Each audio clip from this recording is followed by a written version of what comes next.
देखिए, भारतीय जनता पार्टी को सत्ता कोई विरासत में नहीं मिली है। भारतीय जनता पार्टी के लाखों हजारों कार्यकर्ताओं ने, नेताओं ने त्याग, तपस्या, बलिदान किया, जेल की यातनाएं सही, मान सहा, अपमान सहा, हत्याएं हुई। इन सब को लेकर यात्रा प्रारंभ की। यात्रा में अनेक पड़ाव भी आए, लेकिन किसी प्रकार का उस पर विराम न लगाते हुए कि पार्टी विद द डिफरेंस, हमारा काम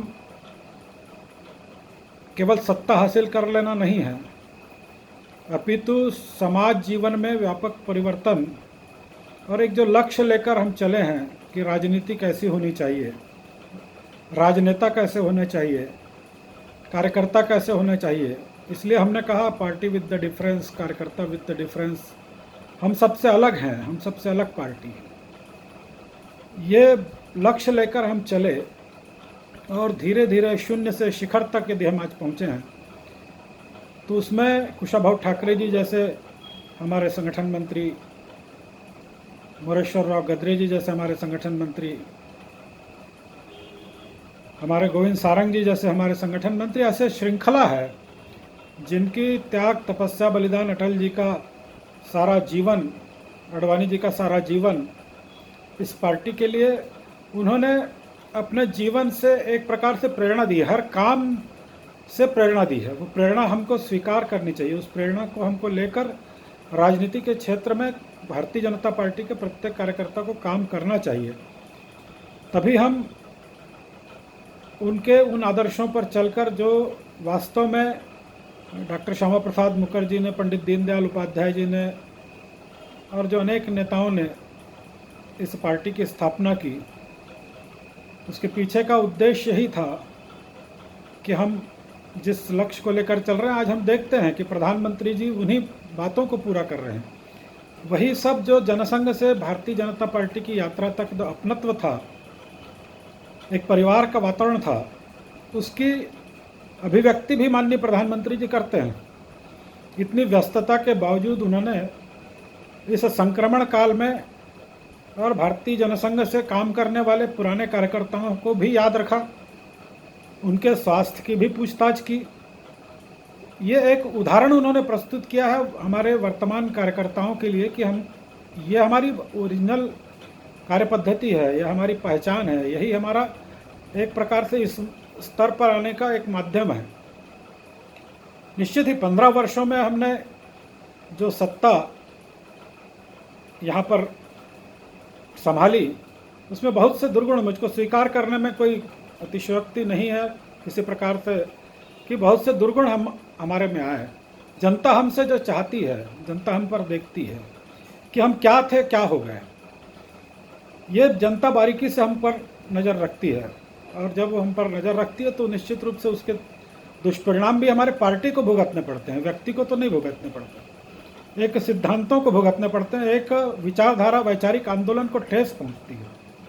इसलिए मैं हमेशा कहता हूं कि अटल जी का उदाहरण लें। अटल जी को आज हम स्मरण कर रहे हैं, और आज हमारे संयोग से हमारे राष्ट्रीय स्वयंसेवक संघ के परम पूजनीय सरसंघ चालक जी आज यहाँ पर उपस्थित हैं छत्तीसगढ़ में।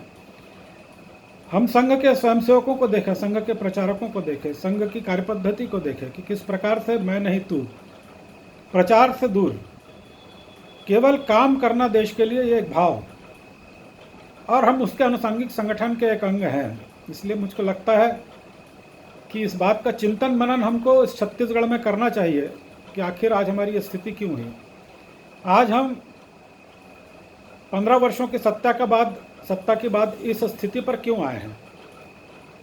आज हम क्यों निर्णय की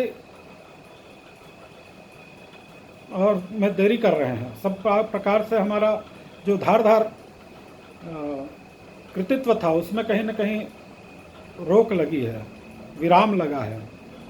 इन सब बातों को हम बैठकर विचार करें, संवाद करें, निर्णय में अधिक से अधिक लोग शामिल हों, तभी जो है स्वच्छ निर्णय होता है, अच्छा निर्णय होता है।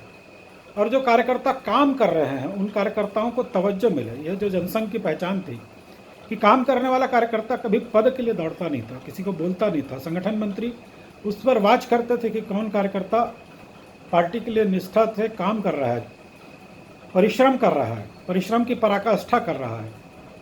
पराक्रम परिश्रम ये होना चाहिए। परिक्रमा को महत्व जिस दिन से मिलने लग जाता है उस दिन से हमारा पतन हो जाता है। हम अपने असलियत को ध्यान रखें, हम अपने अतीत को ध्यान रखें, हम अपने जनसंघ को याद रखें, हम अपने संघ को याद रखें, हम अपने राजनेताओं को याद रखें, उनके चाल चरित्र चेहरे को याद रखें। अभी भी समय है कि हम पुनः छत्तीसगढ़ में एक बार अपनी उस पुरानी पहचान को स्मरण करके, उसको याद करके, उसके पदचिन्हों पर चलकर नेताओं के, राजनेताओं के आदर्शों को एक लक्ष्य बनाकर और उस आधार पर चलेंगे तो मैं मानता हूं कि छत्तीसगढ़ जो कांग्रेस का गढ़ था उसको भारतीय जनता पार्टी के उन निष्ठावान कार्यकर्ताओं ने, उस एक वैचारिक आंदोलन ने इस गढ़ को तोड़ा। 15 वर्षों तक हम शासन में रहे। अभी भी वो कार्यकर्ता उत्साहित है। आवश्यकता इस बात की उसको स्नेह मिले, उसको प्यार मिले, उसके पीठ पर कोई हाथ रखे, उसको कोई पूछताछ करे। कार्यकर्ता पद का भूखा नहीं है, कार्यकर्ता स्नेह का भूखा है। इसलिए हम उस जनसंघ की विचारधारा को लेकर चले हैं, हम एक राष्ट्रवादी विचारधारा को लेकर चले हैं, एक पारिवारिक विचारधारा को लेकर चले हैं। उसको स्मरण रखते हुए कि मुझको पद मिले या नहीं मिले, मैं इस लक्ष्य के लिए समर्पित हूँ, ये भाव लेकर चलें तो निश्चित ही कार्यकर्ता और नेता अलग नहीं, एक भाव, एक परिवार के हम अंग हैं, ये मानकर चलेंगे तो मेरा मानना है कि हम छत्तीसगढ़ में हमारी जो 15 साल की पहचान थी उसको फिर से हम काबिज कर सकेंगे यदि हमने अपनी उस धरोहर को याद किया, उस पर चले।